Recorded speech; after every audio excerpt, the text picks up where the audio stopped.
Evakuasi korban banjir dan longsor di Pulau Sumatera terus dilakukan. BNPB menyebut total korban tewas di 3 wilayah mencapai 303 jiwa.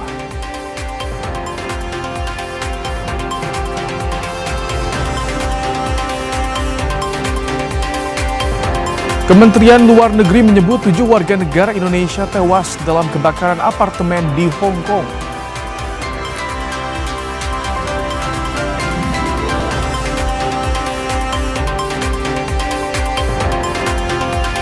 Israel menggerebek sebuah desa di Suriah, 13 orang tewas termasuk perempuan dan anak-anak.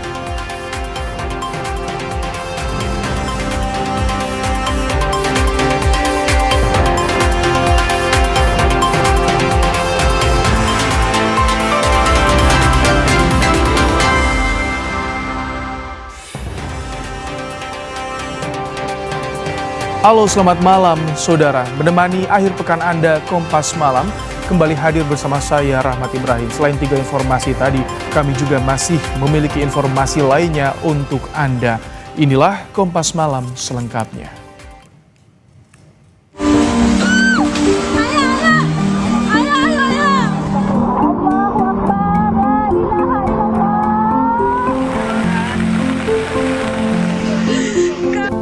Pak 1, Tapanuli Utara 5, dan Humbang Hasundutan ada 4. Sumatera Barat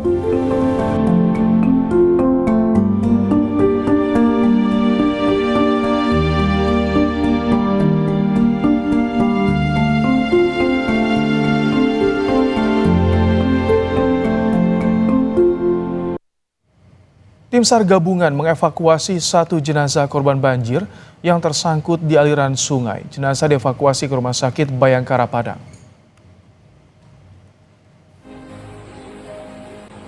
Tim SAR gabungan melakukan evakuasi jenazah perempuan hamil yang ditemukan di aliran sungai di Korong Kampung Tangah Padang, Pariaman, Sumatera Barat.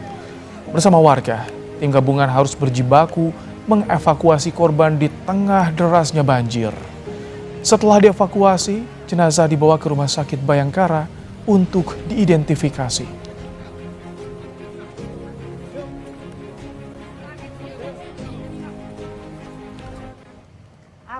Tim SAR terus berjibaku untuk mengevakuasi korban banjir dan longsor di Tapanuli Tengah, Sumatera Utara.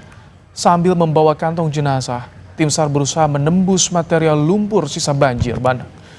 Tapanuli Tengah menjadi salah satu lokasi terdampak paling parah bencana banjir dan longsor. Sejumlah alat berat dikerahkan untuk membersihkan material yang menutup jalan. Sementara proses pengiriman bantuan terpaksa dilakukan melalui jalur udara.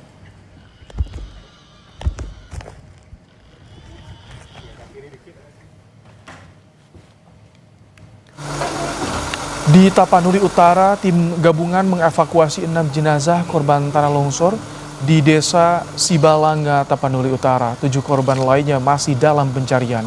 Evakuasi menggunakan alat berat dan semprotan air untuk mengurai timbunan lumpur.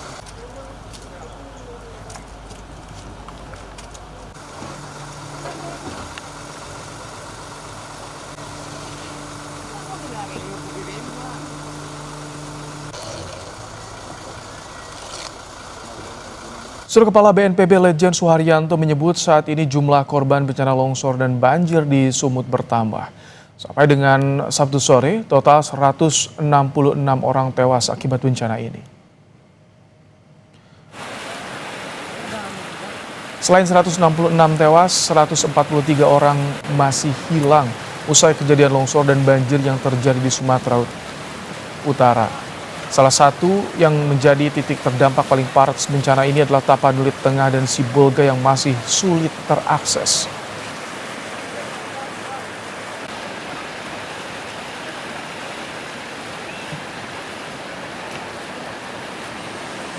Saya akan uraikan dari mulai Sumatera Utara, korban jiwa yang kemarin 116 jiwa sekarang menjadi 166 jiwa meninggal dunia. Artinya dalam 1 hari ini bertambah 60 jiwa meninggal dunia. Ini berkat operasi pencarian pertolongan oleh Satgas Gabungan yang dipimpin oleh Basarnas. Kemudian 143 jiwa yang masih hilang. Hingga Sabtu sore berdasarkan data dari BNPB, korban meninggal di Aceh, Sumatera Utara, dan Sumatera Barat mencapai 303 jiwa. Untuk Provinsi Aceh, 47 orang meninggal, sementara 51 orang masih hilang.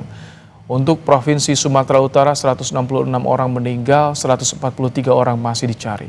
Sumatera Barat, 90 orang meninggal, 85 orang hilang.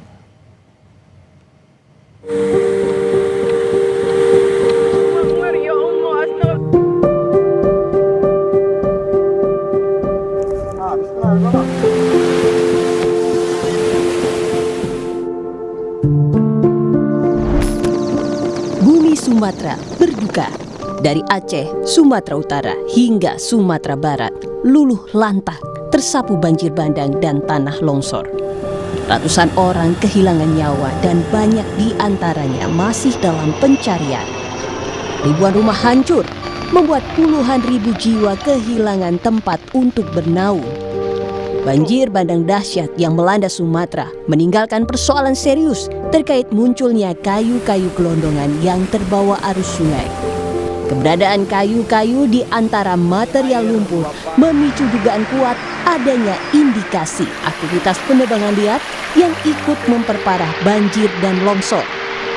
Kepala Kampanye Global Hutan Indonesia Greenpeace Kiki Taufik menyebut telah terjadi penebangan hutan yang masif atau deforestasi di Sumatera bagian utara sejak lama. Greenpeace telah meminta pemerintah untuk meninjau kembali konsesi hutan di Indonesia. Sebenarnya beberapa tahun terakhir itu kami selalu menyampaikan kepada pemerintah untuk mereview izin konsesi. Kenapa seperti ini? Karena ini kejadian yang berulang.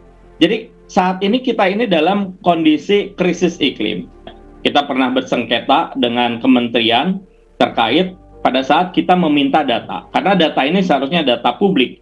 Tetapi data-data tertentu, termasuk misalnya izin konsesi, ini dikecualikan. Nah, kalau data saja tidak transparan, bagaimana kita bisa memonitor dan mengawasi? Saat ini musim hujan, kita ketemu banjir, nanti di musim kemarau, itu kita akan ketemu kebakaran lahan dan gambut. Dan ini selalu berulang. Namun soal kerusakan lingkungan yang disebut sebagai satu-satunya penyebab parahnya banjir dan longsor di Sumatera dibantah. Dari pengamatan udara Pangdam 1 Bukit Barisan menyebut jika longsor juga terjadi di kawasan yang hijau. Pangdam Bukit Barisan bilang jika memang nantinya terbukti pengundulan hutan jadi faktor bencana banjir dan longsor, hal ini akan jadi evaluasi. Kami juga awalnya berpikir sama Mbak, bahwa memang itu awalnya seperti ada pengundulan hutan, ternyata di titik-titik yang memang hijau pun juga longsor. Makanya itu yang kami sampaikan, ternyata tidak pure masalah yang diceritakan atau diisukan ada pengundulan hutan dan lain-lain. Memang ini benar-benar karena alam. Nah, saya sudah diskusi dengan Pak Gubernur, Pak Kapolda, bahwa mungkin ke depan kita akan melihat kalau memang itu benar terjadi, itu menjadi evaluasi kami di Forkopimda Provinsi Sumut untuk membenahi atau mengawasi ke depan supaya lebih tertib sesuai dengan aturan pemerintah, Mbak. Banjir bandang dan longsor yang terjadi di tanah Sumatera bukan sekadar karena hujan ataupun takdir alam, melainkan bencana ekologis, sebuah harga mahal dari dampak kerusakan lingkungan yang harus segera dievaluasi bersama. Tim Liputan, Kompas TV.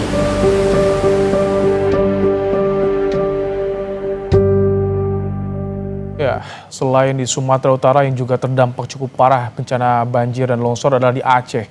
Bagaimana penanganan banjir dan longsor di Aceh? Kita tanyakan pada jurnalis Kompas TV Mustajab dan Putra Perwira Lubis yang saat ini berada di lokasi pengungsian di Kabupaten Pidi, Aceh. Selamat malam, Mustajab. Iya, malam Rahmat. Mustajab, kami ingin tahu terlebih dahulu bagaimana sejauh ini proses pencarian, karena kabarnya ada 51 yang masih dicari korban di Aceh, Mustajab.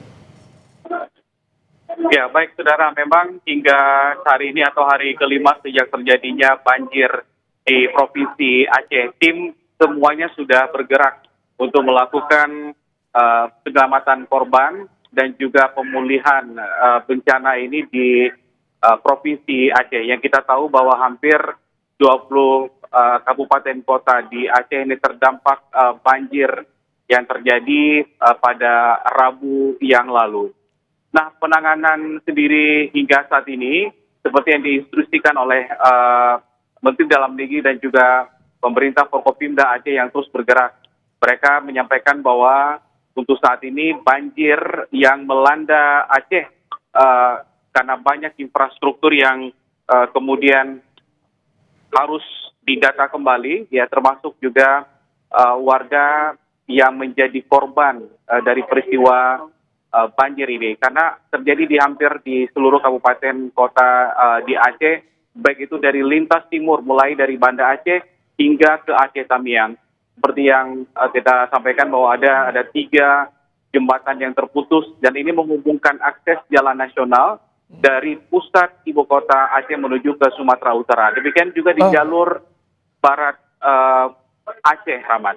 Baik, Mustajab, kami ingin tahu untuk sambungan komunikasi aliran listrik bagaimana? Karena memang dari Jakarta pun kami cukup kesulitan menghubungi rekan-rekan liputan di daerah di wilayah Sumatera ini.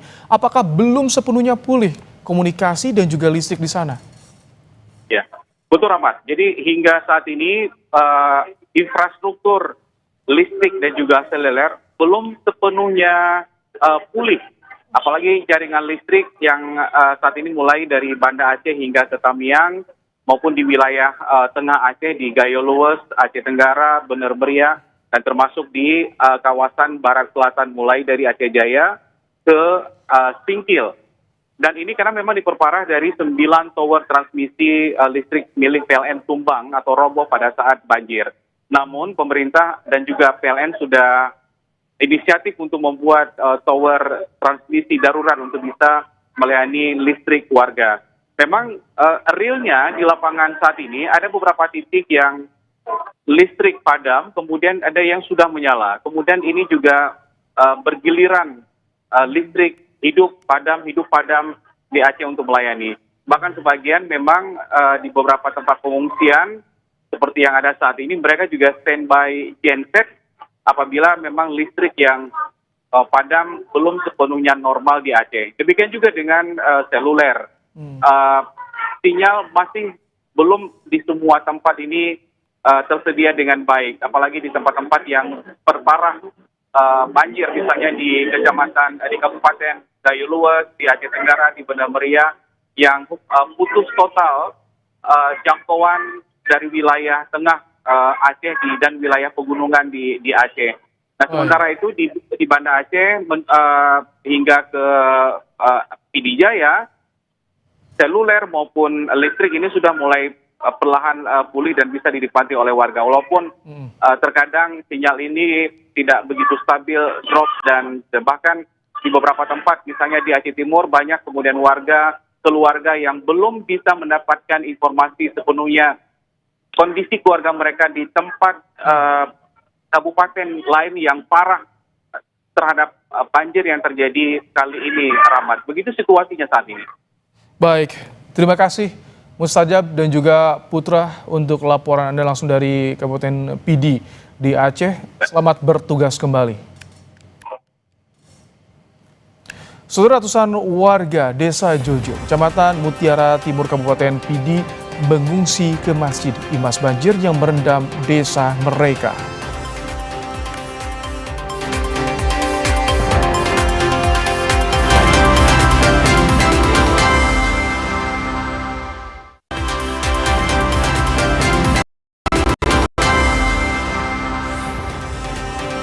Pemerintah menyalurkan 76,5 ton bantuan kemanusiaan pada korban banjir di wilayah Aceh, Sumatera Barat, dan Sumatera Utara.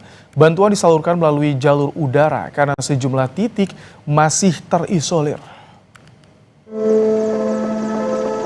Hampir sepekan pasca banjir bandang yang menerjang sejumlah wilayah di Sumatera, warga terdampak di Aceh, Sumatera Barat, dan Sumatera Utara masih menunggu datangnya bantuan. Hari ini pemerintah pusat mengirimkan 76,5 ton bantuan logistik yang didistribusikan melalui udara oleh TNI Angkatan Udara. 11 helikopter dan 5 pesawat angkut dikerahkan untuk mempercepat pendistribusian bantuan logistik menembus sejumlah titik yang masih terisolir. Bantuan yang dikirim berupa bahan pangan, obat-obatan, selimut, perahu karet, dan berbagai kebutuhan logistik lainnya. Dari total yang sudah di posko TNI di Halim ini terima itu sebanyak 92.500 ton. Ya. Sedangkan yang sudah kita distribusikan sampai saat ini adalah 76 ton, ya, 76,500 ton. Sementara itu bantuan untuk warga Tapanuli Tengah Sumatera Utara berupa sembako, logistik dapur, pompa air bersih, dan bantuan alat komunikasi juga disalurkan BNPB. Penyaluran bantuan dilakukan lewat udara karena masih banyak akses yang terputus. Salah satunya adalah jalur transportasi di Kecamatan Batang Toru, Tapanuli Selatan, Sumatera Utara, yang perbaikan aksesnya masih terus dilakukan untuk mempermudah proses evakuasi maupun penyaluran bantuan. Bantuan logistik sebanyak 2,5 ton juga disalurkan personel Polri di wilayah terdampak banjir di Sumatera Barat Sabtu siang. Bantuan akan disalurkan secara bertahap ke seluruh lokasi pengungsian dikawal oleh Polda Sumatera Barat. Ini kita menerima bantuan dari Mabes Polri berupa makanan, kemudian selimut, kemudian perlengkapan, obat-obatan, yang termasuk juga perlengkapan sekolah. Sementara di Aceh, bantuan logistik dari pemerintah pusat juga sudah tiba di Pangkalan Udara Sultan Iskandar Muda pada Sabtu siang. Ada 6 item bantuan yang diberikan, yaitu makanan siap saji, family kit, tenda, perahu karet, alat layanan internet, dan genset. Pengiriman logistik ini nantinya akan dikirim bertahap ke Aceh hingga 2 Desember mendatang. Hingga kini BNPB mencatat banjir di wilayah Sumatera telah menewaskan 303 jiwa, yakni 166 jiwa di Sumatera Utara, 90 di Sumatera Barat, dan 47 di Aceh. Tim Liputan, Kompas TV.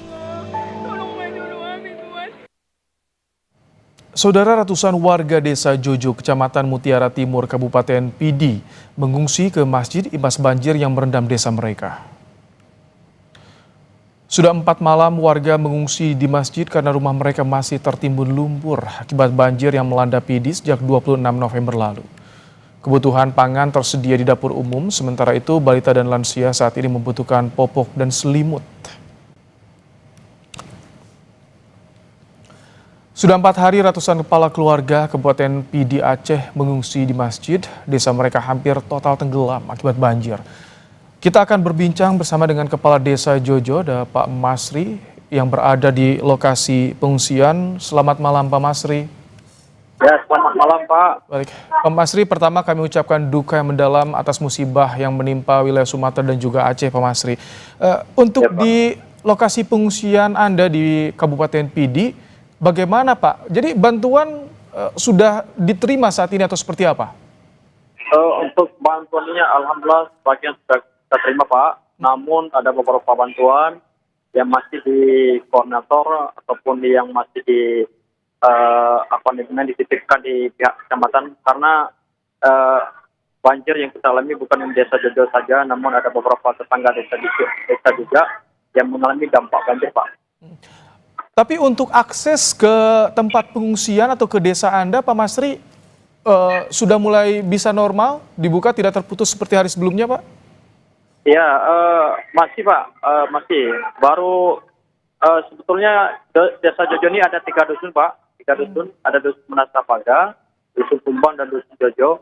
Cuma yang belum bisa kita akses itu dusun Jojo karena masih tertimbun dengan lumpur sehingga kita masih membutuhkan bantuan eskavator untuk mengorot semua ataupun membuang lumpur-lumpur yang masih ada di jalan-jalan yang aksesnya masyarakat Pak. Jadi masih perlu alat berat untuk bisa membuka akses jalan menuju desa Jojo, Pak Masri. Tadi Anda menyinggung masih ada bantuan yang dibutuhkan ini. Bantuan apa saja? Apakah termasuk yang tadi untuk lansia dan anak-anak? Iya Pak, untuk bantuan sebetulnya bukan hanya bantuan yang kita fokuskan untuk lansia dan anak-anak, namun bantuan-bantuan lainnya juga kita masih membutuhkan Pak. Karena memang dari masyarakat 480 kakak Desa Jojo ini mengalami dampak besar daripada banjir ini, Pak. Jadi semua akses, semua lini makanan, bahan peralatan selimut, pakaian anak-anak dan sebagainya itu masih kita butuhkan, Pak. Oh. Untuk pakaian sudah dapat info tidak Pak? Kapan untuk pakaian, selimut, kebutuhan anak-anak ini bisa segera tiba di lokasi pengungsian? Kapan informasinya, Pak Masri?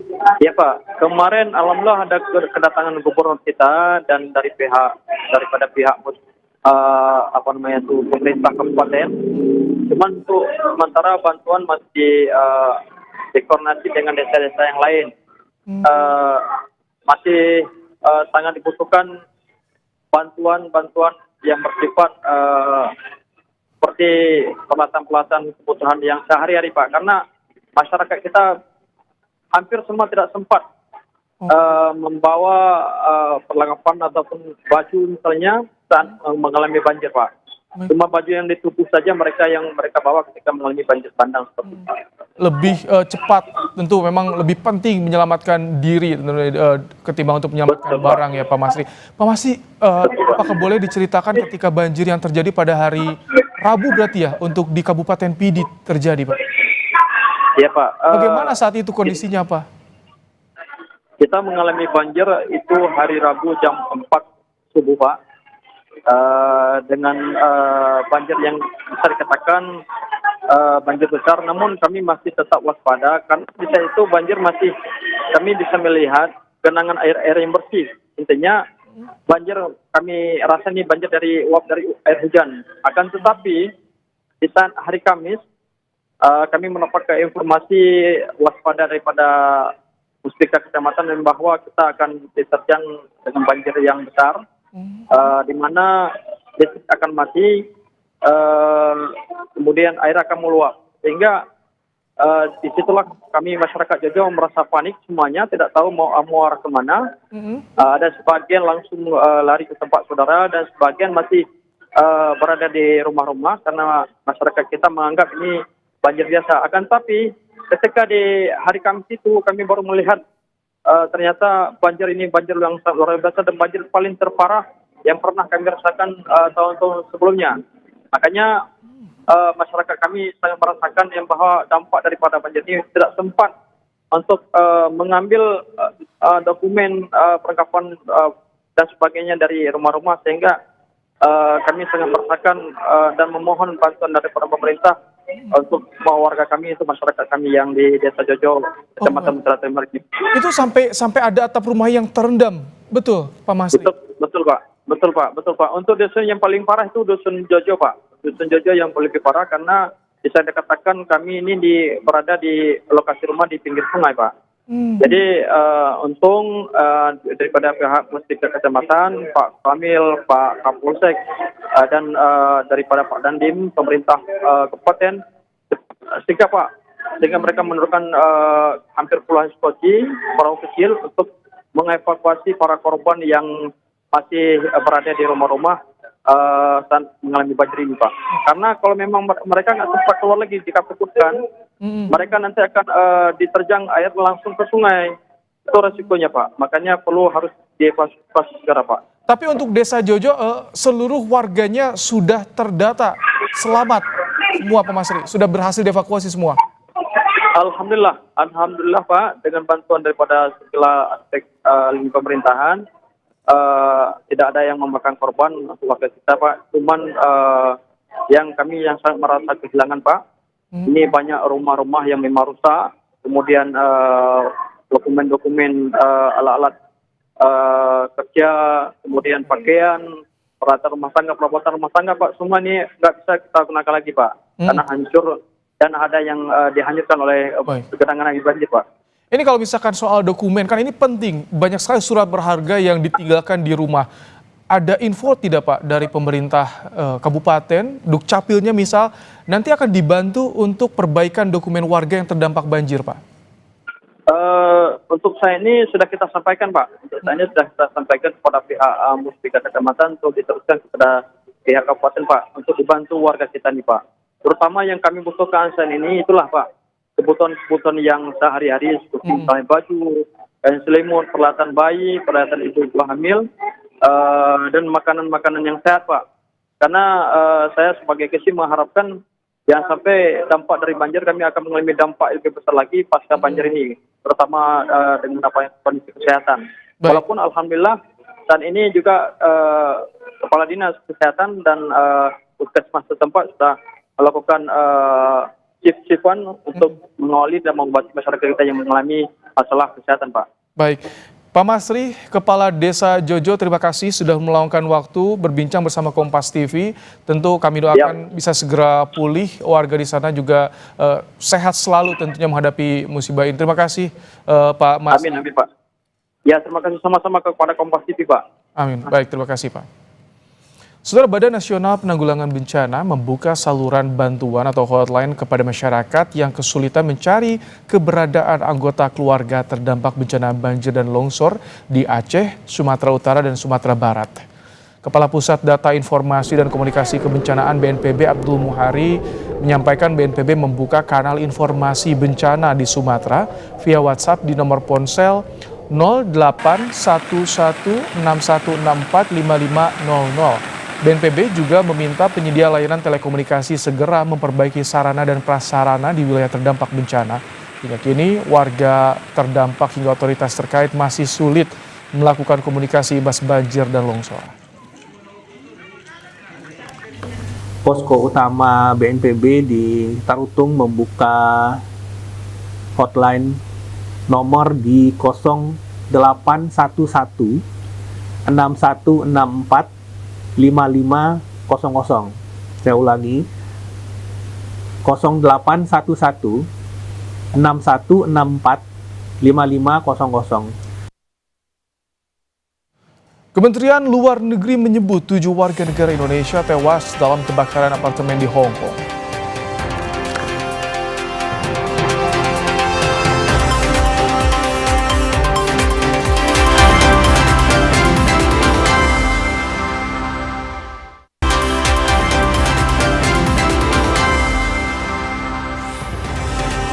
Kementerian Luar Negeri menyebut 7 warga negara Indonesia tewas dalam kebakaran apartemen di Hong Kong. Seluruh korban merupakan pekerja migran sektor domestik. Kompleks apartemen Wang Fu Court di distrik Tai Po, Hong Kong terbakar. 128 orang tewas dan 200 lainnya hilang. Saksi menyebut sesaat sebelum kejadian sempat mencium bau terbakar. I saw something flew and I smell burning. So I was like, talk to my employer. This is fire. I said like that, but she doesn't believe it. And so she told me to check. She told me to go out first to check. And then when I saw the building, the 2 building has been burned with fire. Juru bicara Kementerian Luar Negeri Yvonne Mewengkal menyatakan WNI yang jadi korban tewas berjumlah 7 orang. Seorang WNI lainnya yang terluka masih dirawat dan dalam kondisi stabil. Pemerintah telah membuka posko darurat di Konsulat Jenderal RI di Hong Kong untuk layanan informasi dan penampungan sementara korban terdampak, serta menerjunkan tim di sekitar lokasi kejadian untuk verifikasi pekerja migran Indonesia. Kami dengan sangat berduka mengkonfirmasi bahwa terdapat 7 warga negara Indonesia yang meninggal dunia dan seluruhnya adalah pekerja migran Indonesia sektor domestik. Terdapat 1 orang WNI lainnya yang masih menjalani perawatan dan dalam kondisi yang stabil. Dapat kami sampaikan bahwa di kawasan tersebut tercatat sekitar 140 WNI yang bekerja sebagai pekerja domestik. KJRI Hong Kong telah berhasil mengkonfirmasi kondisi 61 orang, termasuk para korban meninggal. Sementara 79 WNI lainnya masih terus ditelusuri keberadaannya secara intensif. KJRI telah berkomunikasi dengan keluarga korban WNI dan berkoordinasi dengan pemerintah setempat terkait penanganan jenazah. Lalu bagaimana penanganan korban terdampak kebakaran apartemen di Hong Kong? Sudah ada bersama kami juru bicara Kementerian Luar Negeri Fat Nabil Mulacela. Selamat malam Pak Fat. Selamat malam Pak Ibrahim. Apakah data terbaru sudah ada Pak? Tadi kan 79 masih verifikasi, masih ditelusuri keberadaannya. Sudah ada informasi terbaru soal WNI? Ya, per hari ini memang informasi yang kita terima dari KJRI Hong Kong bahwa jumlah WNI yang meninggal adalah 7. Dan saat ini tadi sudah disampaikan juga masih berlangsung proses untuk identifikasi yang ini melibatkan pengambilan sampel DNA. Jadi masih terus terbuka kemungkinan-kemungkinan lain, termasuk juga dengan adanya pembukaan akses mungkin ke gedung-gedung lain yang terdampak yang setelah apinya berhasil dipadamkan. Jadi untuk angka jumlah WNI yang sudah terverifikasi 61 belum bertambah, Pak Fat? Ya, yang meninggal yang terkonfirmasi adalah 7. Ya. Sejauh ini untuk korban yang meninggal, Pak Fat, penanganannya selain tadi untuk identifikasi bagaimana? Apakah juga menghubungi pihak keluarga yang merasa kehilangan atau seperti apa untuk mendukung identifikasi ini, Pak Fat? Ya, KJRI Hong Kong melakukan koordinasi betul dengan otoritas-otoritas terkait di Hong Kong untuk penanganan WNI yang telah terkonfirmasi sebagai korban meninggal dunia, dan proses penanganannya sendiri dilakukan sesuai dengan ketentuan yang berlaku di sana juga, dan koordinasi juga dengan keluarga. Jadi termasuk apabila akan dilakukan langkah-langkah lebih lanjut itu harus dengan dasar persetujuan dari pihak keluarga. Dan memang saat ini seluruh tahapan itu masih berlangsung, dan untuk keputusan-keputusan lebih lanjut misalnya nanti akan ada waktu pemulangan dan sebagainya itu akan dilakukan setelah seluruh dokumen dan persetujuan keluarga dipenuhi dan mengikuti proses yang sesuai dengan ketentuan. Oke. Biasanya berapa lama untuk proses hasil identifikasi keluar sampai nanti jenazah bisa dipulangkan ke tanah air, misal keluarga ingin dipulangkan, Pak Fat? Kita masih menunggu prosesnya, jadi untuk menentukan waktu tanggalnya memang hingga saat ini kita masih mengikuti dulu, karena tadi seperti disampaikan ada hal-hal yang perlu dikonfirmasi, dan yang terpenting juga adalah keputusan dari pihak keluarga juga menentukan izin dan persetujuannya itu juga berpengaruh terhadap waktunya. Kalau untuk informasi yang 200 korban masih dinyatakan hilang, ada kebaruan data dari otoritas Hong Kong, Pak Fat? Kita belum ada yang terbaru, tapi secara berkala setiap kali ada perkembangan kita akan diinfokan kembali, dan itu adalah salah satu yang memang dilakukan juga oleh tim kita di KJRI dengan melalui posko kedaruratan yang dibuka di Taipo Community dan di KJRI, yaitu untuk mengidentifikasi dan verifikasi, kemudian juga melakukan untuk distribusi bantuan logistik yang diperlukan, dan juga termasuk untuk memfasilitasi sekiranya diperlukan itu penerbitan dokumen-dokumen untuk asistensi kepada yang memerlukan. Baik. Pak Fat, untuk korban terluka yang sempat mendapatkan perawatan, kondisinya bagaimana, Pak Fat? Korban yang luka-luka mendapatkan perawatan di rumah sakit setempat. Kondisinya yang sudah membaik dipindahkan ke perawatan yang mandiri di kerabat dan pemberi kerja. Oh, baik. Untuk warga negara Indonesia ini kan 140 yang bekerja sektor domestik di bangunan ini, Pak Fat. Yang tadi yang selamat, apakah ada trauma healing dari KJRI untuk bisa memulihkan mereka, Pak Fat? Untuk langkah-langkah tersebut itu termasuk dari yang dilakukan oleh KJRI, jadi melihat apa saja yang dibutuhkan, dan ini berkoordinasi juga dengan otoritas setempat di Hong Kong dan pihak-pihak yang terkait dengan agensi juga. Artinya kebutuhan yang dimiliki oleh para pekerja ini juga menjadi perhatian dari KJRI Hong Kong. Baik, terima kasih Pak Fat Nabil Mulacela, juru bicara Kementerian Luar Negeri, menyampaikan bagaimana penanganan terkini WNI korban kebakaran apartemen di Hong Kong. Terima kasih Pak Fat. Ya, selamat malam. Saudara, polisi tangkap sindikat pencurian mobil lintas provinsi bermodus bius korban hingga tewas.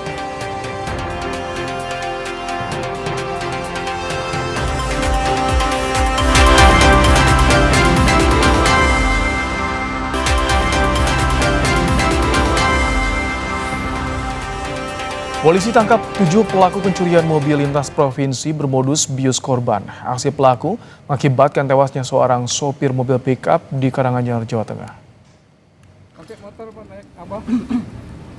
Berdasarkan hasil olah TKP, salah satu pelaku adalah sopir mobil rental warga Depok. Sedangkan 4 pelaku lain merupakan penadah di Malang dan 2 otak pelaku ditangkap di wilayah Cibinong, Bogor. Polisi menemukan mobil milik korban yang dijual 30 juta rupiah. Namun dalam hasil otopsi memang ada tekanan di beberapa titik tubuh korban, dan itu bukan melakukan aniaya langsung, tapi saat membawa dari mobil dibuang ke TKP penemuan. Setelah polisi tangkap pasangan suami istri di Bangkalan, Jawa Timur atas laporan penggelapan puluhan sepeda motor milik kerabatnya. Keduanya ditangkap saat bersembunyi di sebuah hotel di Surabaya. Tim Satreskrim Polres Bangkalan menggerebek sebuah kamar hotel di Surabaya yang menjadi tempat persembunyian pelaku penggelapan sepeda motor.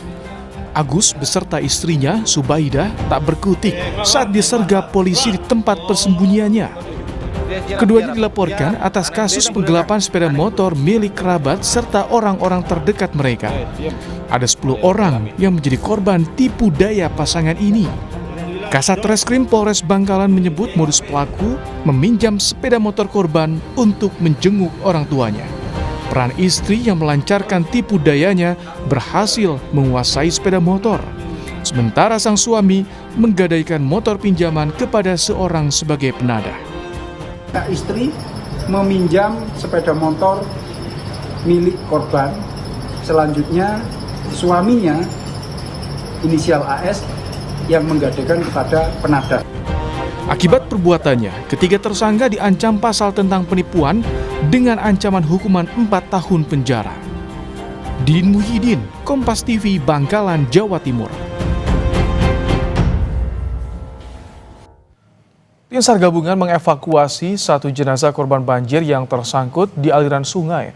Jenazah dievakuasi ke Rumah Sakit Bayangkara, Padang. Tim SAR gabungan melakukan evakuasi jenazah perempuan hamil yang ditemukan di aliran sungai di Korong Kampung Tengah, Padang, Pariaman. Bersama warga, tim gabungan harus berjibaku mengevakuasi korban di tengah derasnya banjir. Setelah dievakuasi, jenazah dibawa ke Rumah Sakit Bayangkara untuk diidentifikasi.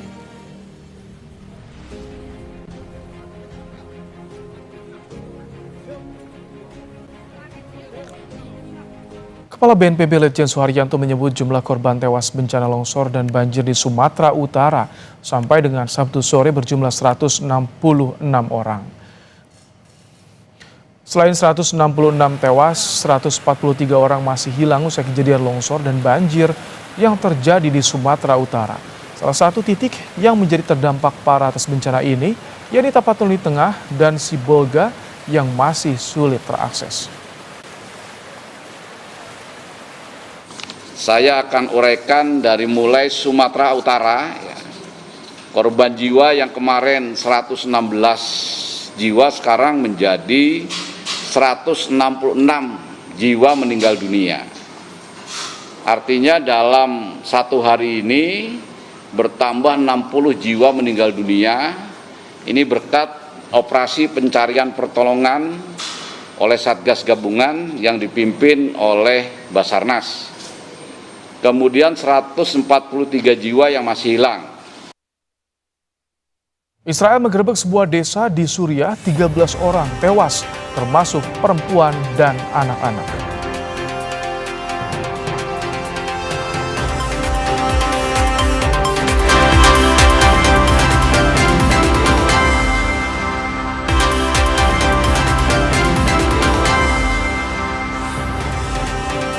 Israel menggerebek sebuah desa di Suriah pada Jumat waktu setempat dan menewaskan 13 orang termasuk perempuan dan anak-anak. Israel mengklaim serangan dilakukan dalam sebuah operasi berdasarkan informasi intelijen. Israel berdalih serangan-serangan tersebut bertujuan mencegah Hizbullah melakukan serangan terlebih dahulu.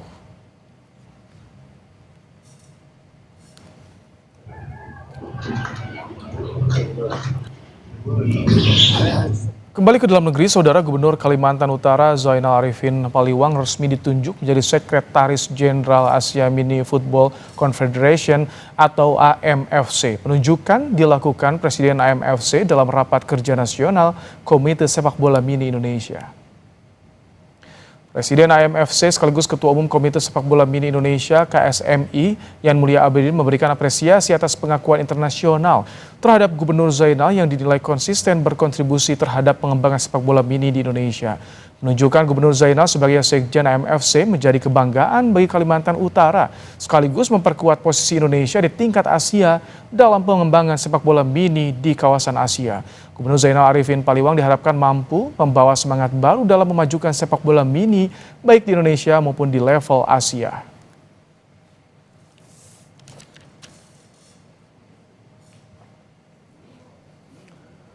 Terima kasih telah menyaksikan Kompas Malam hari ini. Pastikan secangkir kopi gula aren menemani waktu istirahat Anda. Saya Rahmat Ibrahim, sampai jumpa.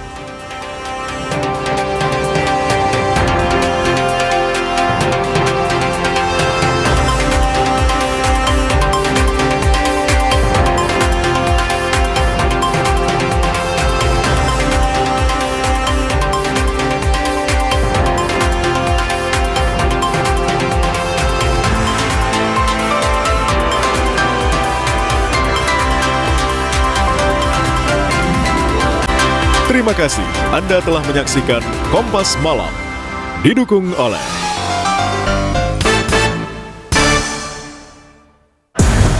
Eredivisie. Fortuna Sittard akan berebut 3 poin penting di laga kandang.